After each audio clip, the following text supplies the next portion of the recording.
You know what's funny? I spent years teaching leadership development, reading all this research on behavior change, all the best books, working with executives of these massive companies, learning from lots of people, lots of things, and still consistently, I can't do the things that I know will make my life better. Waking up with good intentions, planning my day perfectly, and then somehow at 11 o'clock at night, feeling like, what have I actually achieved today? Has it been meaningful? And feeling exhausted but not complete. And I know I'm not alone in this because the productivity industry is worth billions, which means we are all buying solutions to a problem that seemingly never gets solved. But here's what I learned after 2 years away from posting, a year at Harvard taking classes on behavior change and trauma, but also watching my own life fall apart and rebuild itself. We've been asking the wrong question entirely.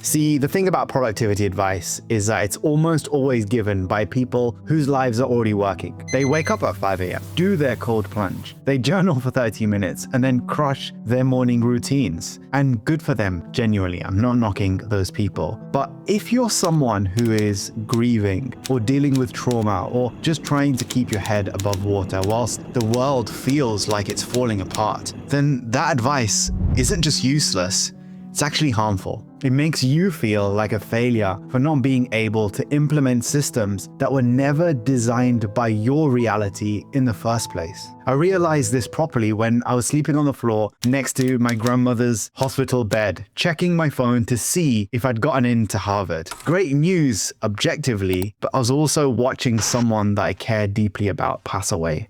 And no morning routine in the world was going to make that more manageable. The productivity advice I've been constantly consuming for years had nothing to say about that moment because it came from people who haven't been in those circumstances. And that makes sense. Only you can create the routine that's right for you. When I got to Harvard, after the funeral, after my wedding, after completely uprooting my life, I took this class called Science of Behavior Change with Professor Todd Rogers. And there was this one session where he talked about this thing called implementation intentions, which sounds academic and boring, but it's actually quite simple. Instead of saying, I will exercise more, you say, I will go to the gym on Monday, Wednesday, and Friday at 7 a.m. immediately after I drop my wife at her office. Specific time, specific place, specific trigger. Research shows that this works significantly better than vague goals. Without that specificity, without the exact time and trigger, your brain has to make a decision every single time about when and whether to do the thing. And every decision costs energy. So by the end of a long day, when you're tired and your willpower is gone, I should probably exercise more is true, but maybe today becomes maybe tomorrow. Whereas if you've said specific time, specific place, it's not a decision anymore.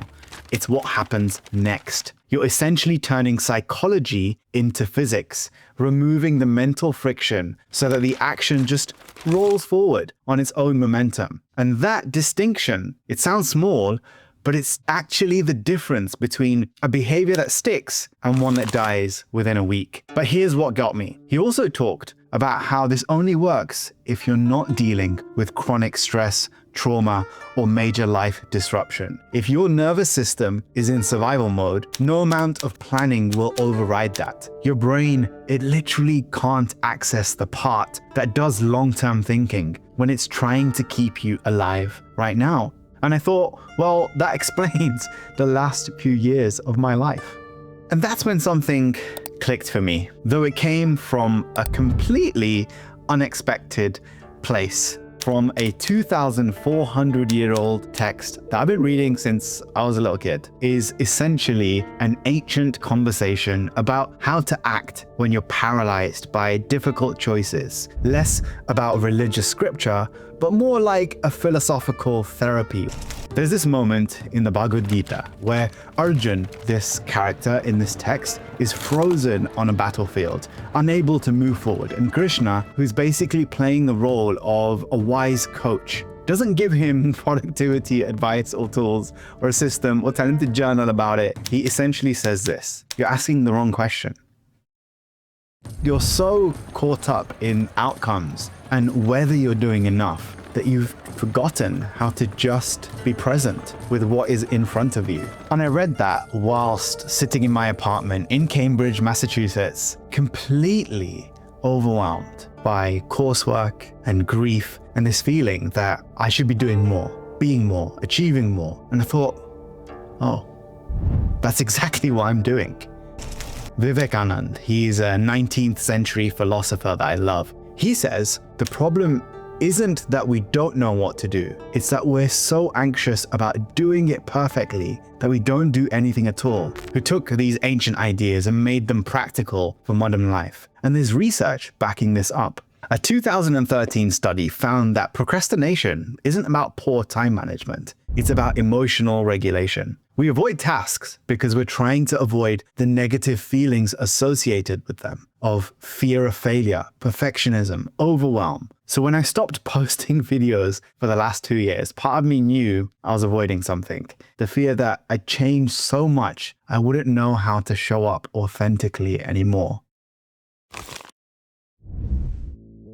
Here's what I started doing instead. And I'm offering this not as the answer, but as something that has helped me. I stopped trying to focus so much on being productive and focusing on being consistent with one small thing, just one. For me, it's lifting weights 3 times a week, which I know sounds like the typical just start small bro advice, but hear me out. I picked something that had nothing to do with a specific outcome or achievement. I'm not trying to get stronger or look better or compete in a bodybuilding tournament. It's just about showing up, moving something heavy up and down, and something about that consistency, not perfection, just showing up, going up even on days that I don't feel like. It started to rebuild that trust, which sounds very therapy speak, but it's real.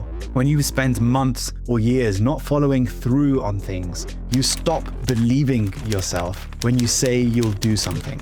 The only way to rebuild that is through those small, repeated actions that have no moral weight attached to them, but do something to your self-belief and confidence. Now, what I didn't expect was how much that one habit would change everything else. There's this concept in behavior change research called keystone habits. Habits that create a cascade effect and trigger other positive changes you weren't necessarily trying to make. Charles Duhigg, he wrote about this in The Power of Habit, but there's actual science behind it as well. A 2006 study found that when people started exercising regularly, they also started eating better, drinking less, spending more wisely, and being more productive at work, all without specifically trying to change those things.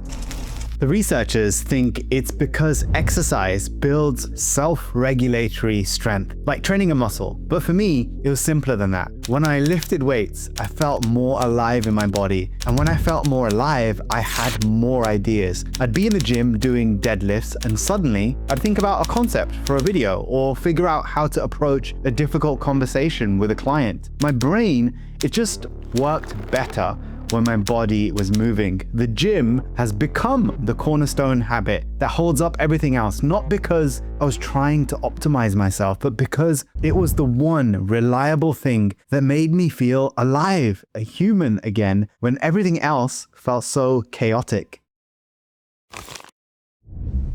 The thing that I've noticed, both in my own life and working with my coaching clients, is that we have turned productivity into the ultimate virtue. Being busy means you're important. Optimizing your time means you're disciplined. But what if that's not actually the goal? What if the goal is to live a life where you can be present for the people you love, do work that matters to you, and not feel like you're constantly failing some invisible standard? Rumi has this line: let yourself be silently drawn by the strange pull of what you really love. It will not lead you astray.